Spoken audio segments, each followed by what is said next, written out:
Iya, oke, baiklah. Kita ini gimana ya cara untuk mendapatkannya? Cara pertama, kita fokus ke pola, begitu ya. Kita cari pola yang berulangnya itu seperti apa. Kita perhatikan di sini. Kalau kita lihat pola yang berulang itu ini selalu ada ini ya. Oke, selalu ada ini berulang ya. Kita bisa lihat bahwa dia berulang. Nah, kemudian kita perhatikan eh, berulang. Setelah berulang, kita lihat yang berulangnya lagi ada di sisi mana ya. Kita lihat kalau seandainya ini potong, kemudian dia akan berulang seperti ini, bisa potong, ini berulang seperti potong. Oke, jadi kita lihat pola yang berulang, ini adalah pola yang berulang. Seolah-olah seperti di copy, kemudian di paste. Begitu. Nah, kita ambil yang berulang ini, kita pisahin, kita gambar. Begini, begini, kemudian kita lanjutin satu, habis itu eh, ini dihapus, diterusin, gini. Nah, ini kita gambar ulang aja, persis aja, ya. Terus yang dipotong itu ini, kemudian dipotong ini, ya. Nah, ini adalah gambar yang dipotong itu separohnya. Jadi kalau gambar separuhnya, berarti saya kasih warna hijau. Ini separuhnya dan ini separuhnya. Jadi separuhnya itu nanti ini akan menjadi double bond, gitu ya. Akan menjadi double bond. Nah, kemudian setelah kita menentukan ini, jadi kita udah bisa menemukan ini cocok dengan yang mana. Ya, kita cocok dengan yang mana. Kita lihat dengan yang molekul A ya. Berarti kita cocokkan berarti ini. Oke, bentar. Berarti walaupun agak panjang ya, ini awalnya ini akan sama dengan ini. Kemudian yang ini akan sama dengan ini dan selanjutnya ya. Nah, sekarang untuk yang poin B, dia nggak cocoknya seperti apa? Kita mau lihat ya. Oke, kita mau lihat. Di sini kita lihat kalau ini oke. Oke, yang ini cocoknya di sini. Kemudian double bond, kemudian double bond, gitu ya. Kemudian ini, kemudian ini. Ada yang nggak cocoknya ini, ya. Kenapa? Karena dia kan nggak cocoknya karena ininya kalau misalkan ini disamakan, itu ada gambarnya di sini, gitu ya.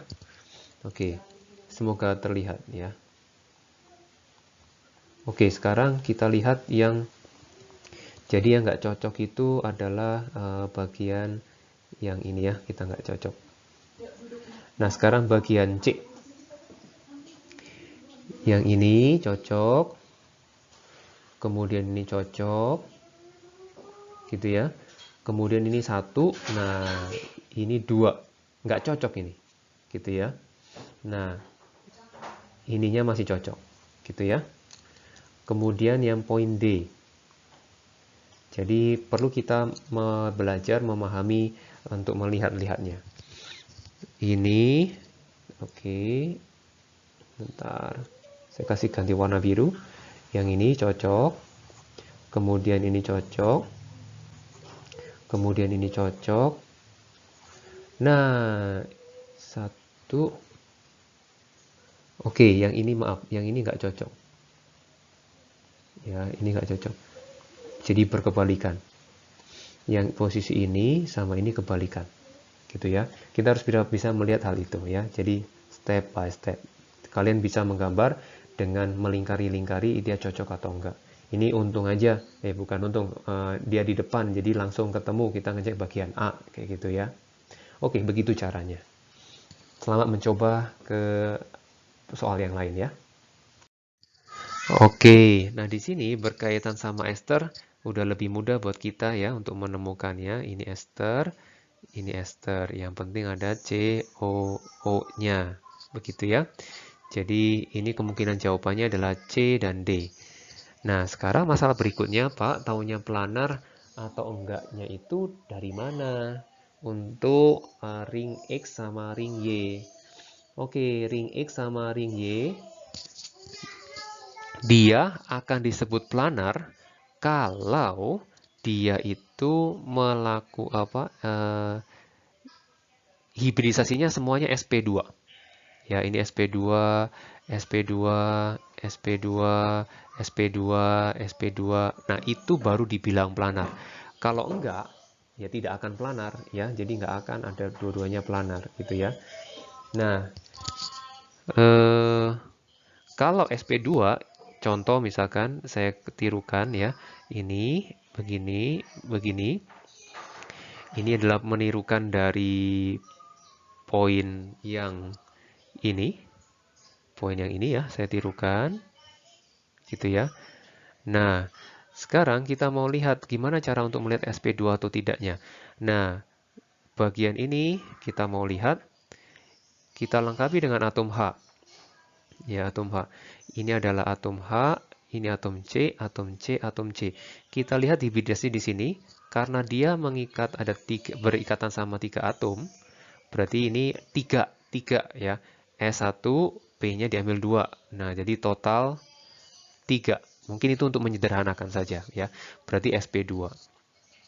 Nah, kalau misalkan yang kita lihat yang lain bagaimana? Kalau nggak ada rangkap, dia harus mengikat berapa ya? Di sini kita lihat ini C, ini C, ini C. Ingat bahwa C di sini itu harus mengikat 4, ini H. Nah, ini hibridisasinya adalah sp3. Ya. Kalau sp3 bentuknya apa? sp3 itu bentuknya seperti tripod.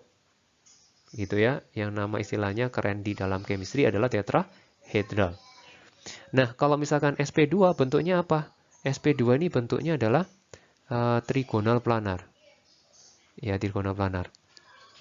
Jadi kalau di sini ada gabungan, kalau di sini ada gabungan antara sp3 dan sp2, berarti yang pasti dia bukan planar pastinya. Gitu ya. Karena ada bentuk ini sp3, sp2, sp2, sp2, sp2, ini sp3. Di dalam ringnya kita fokus ya, sp3, ini sp3, ini sp3, ini sp3. Jadi kalau kayak gini, pasti ada bentuk tripod, ya pasti bukan planar. Kayak gitu ya. Dia akan planar kalau semuanya adalah sp2. Begitu.